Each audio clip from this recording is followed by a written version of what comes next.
സുഹൃത്തുക്കളെ, അട്ടപ്പാടിയിൽ കുറേ കാലം മുമ്പ് എനിക്ക് നല്ല കണക്ഷൻ ഉള്ളതാണ്. പാലിയേറ്റീവ് നിന്ന് മരുന്നുകളൊക്കെ കൊടുന്ന് കൊടുക്കുന്ന പരിപാടിയൊക്കെ ഉണ്ടായിരുന്നു. ഇപ്പോൾ കുറേ ആയി വന്നിട്ട്. പക്ഷേ ഇവിടെ ഈ ഒമ്മല ഭാഗങ്ങൾ പല കാലാവസ്ഥ ഉള്ള സ്ഥലമാണ്. ഒമ്മല ഭാഗങ്ങളിലൊക്കെ എപ്പോഴും തണുപ്പുള്ളൊരു കാലാവസ്ഥയാണ്. ഇപ്പോൾ ഞാൻ ആദ്യം വന്ന അത്ര തണുപ്പ് ഇപ്പോൾ കാണുന്നില്ല. കാലാവസ്ഥയിൽ മാറ്റം വന്നിരിക്കണു. ഇപ്പോൾ തൊട്ടിയാങ്കര എന്ന് പറഞ്ഞാൽ ഈ ഒരു ലൊക്കേഷനിലേക്ക് ഈ ഒരു വ്യൂ പോയിൻ്റാണ്. ഇതിൻ്റെ മുകളിലേക്ക് ഞാൻ കയറിയിട്ടില്ല ഇതുവരെ. ഇതിലെ പോവാറുണ്ട്. ഒരു 13 വർഷം 14 വർഷമൊക്കെ പഴക്കമുണ്ട് എനിക്കിവിടെ. ഇതിൽ വന്നിട്ടുണ്ട്. അപ്പോൾ പ്രത്യേകത എന്താ, പ്രകൃതിയാണോ? പ്രകൃതി ഭംഗിയാണ്. അതെ അതെ. നിങ്ങൾക്ക് അസുഖങ്ങൾ എന്തെങ്കിലും ഉണ്ടാകലുണ്ടോ? ഇങ്ങനെ എന്തെങ്കിലും ഇല്ല. ഈ പ്രകൃതിയോട് ഇണങ്ങി ജീവിക്കണതാണോ ഇഷ്ടം? Very good. അതാണ്. Okay okay. ഇവിടുത്തെ പ്രകൃതിനെ കുറിച്ചിട്ടും ഈ ഒരു ജീവിതത്തെ കുറിച്ചും എന്താ അഭിപ്രായം? ഇവിടുത്തെ പ്രകൃതി വെച്ചാൽ ഇവിടുന്ന് വേറെ പോയി കഴിഞ്ഞാൽ ഞങ്ങൾക്ക് ഇവിടുന്ന് പറ്റില്ല. ഇവിടുത്തെ കാലാവസ്ഥയും ഇവിടെ ജീവിച്ച് വരുന്നതുകൊണ്ട് ഇതേ പറ്റുള്ളൂ. അതെ അതെ. അല്ല, ഈ കാലാവസ്ഥ കുഴപ്പമില്ലാത്ത കാലാവസ്ഥയാണല്ലോ ഇവിടെ. നല്ല കാലാവസ്ഥ. പിന്നെ എല്ലാം മിക്കവാറും എല്ലാം നട്ടാണ്ടാവുന്നുണ്ടോ? മിക്കവാറും ഉണ്ട് അല്ലേ? കുരങ്ങിന്റെ ശല്യം ഉണ്ടോ ഇപ്പോൾ? ഇല്ല. Okay okay okay. സുഹൃത്തുക്കളെ, ഇതുണ്ടോ ഇതിപ്പോൾ ഈ ഭാഗത്ത് ഞാൻ കാണിക്കുന്നത് ശീമക്കൊന്നയാണ്. ഈ ശീമക്കൊന്ന പറഞ്ഞാൽ മണ്ണിലേക്ക് നൈട്രജൻ ഇറക്കാൻ പറ്റുന്ന നല്ല ഒന്നാണ്. ഇത് നമ്മുടെ നാട്ടിൽ നിന്ന് എടുത്തുപോയി. ഇതാരും ഇപ്പോൾ ഏതെങ്കിലും വെച്ചാൽ മതി. ഇത് വലിയ വണ്ണം വെക്കുന്ന മരമൊന്നുമല്ല. പക്ഷെ ഇതിൻ്റെ ഇല ഇത്ര നല്ലൊരു പോഷകമുള്ള ഇലയല്ല. ഈ നമ്മൾ എന്തൊരു കന്നുകാലികൾക്ക് കൊടുക്കാൻ പറ്റും. പിന്നെ എന്തൊക്കെ നിങ്ങൾ വന്നിട്ട് വേറെ ചെയ്യുന്നത്? നമ്മൾക്ക് വളം ഇത് വെട്ടി വാഴയുടെ ചോട്ടിലൊക്കെ വെച്ചാൽ നല്ലൊരു വളമാണ്.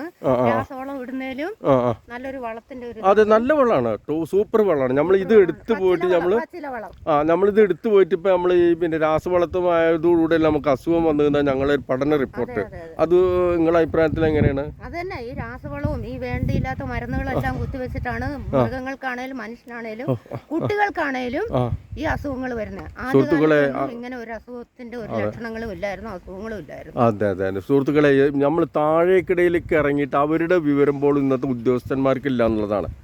സുഹൃത്തുക്കളെ, ഇപ്പോൾ ഇവിടെ എങ്ങനെ ഈ ഹിൽസിൻ്റെ മുകളിലേക്കാണ് ഇപ്പോൾ ഞാൻ കയറാൻ പോകുന്നത്. അവിടെ എത്തിയിട്ട് വീഡിയോ എടുക്കാൻ കഴിയുമോ തോന്നുന്നില്ല. അപ്പോൾ ഇത് ഇങ്ങനെ വന്നു കഴിഞ്ഞാൽ ഇവിടുന്ന് ഇങ്ങനെ ഇതിൻ്റെ ടോപ്പ് ഇത് കുറേ ഉയരത്തിലാണ്. അപ്പോൾ അത് ഇങ്ങനെ കയറി ഇതിൻ്റെ തലക്ക് അങ്ങനെ വന്ന് ഇവിടെ ഇങ്ങനെ ഇതിൻ്റെ ഈ കൂട്ടിലൂടെ ഇങ്ങനെ നടന്ന് ഇങ്ങനെ പോയി ഇതിൻ്റെ എൻഡ് വരെ പോവുക എന്നുള്ളൊരു പദ്ധതിയാണ് ഇന്നത്തെ ഞങ്ങളുടെ യാത്ര. ഞാനും ഫാമിലിയാണ്. അത് ആ മലയിലേക്ക് നമ്മൾ കയറേണ്ട പാതയാണ്. പഴയ നമ്മളെ ചമ്മൽ പാതല്ലേ, ഇതിലെ വാഹനമൊന്നും പോകില്ല. അതിൻ്റെ മുകൾക്ക് കുറച്ച് കിലോമീറ്റർ ഞങ്ങൾ കയറി പോകാറുണ്ട്.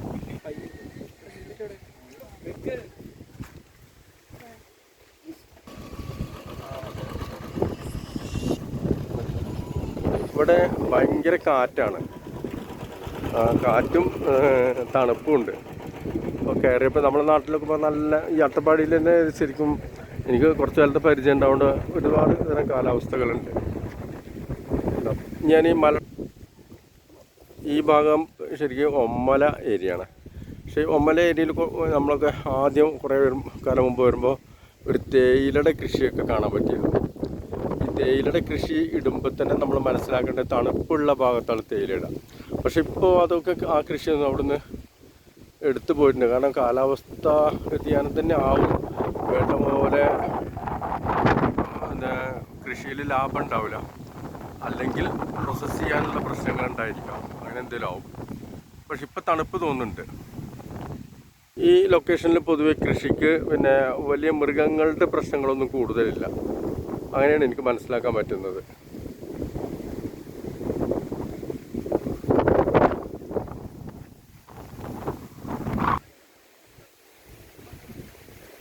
കണ്ടിയൂര് എന്ന് പറയുന്നത് തൊട്ടിയാങ്കര എന്നൊക്കെയാണ് അവർക്ക് പറയുന്ന പേര്.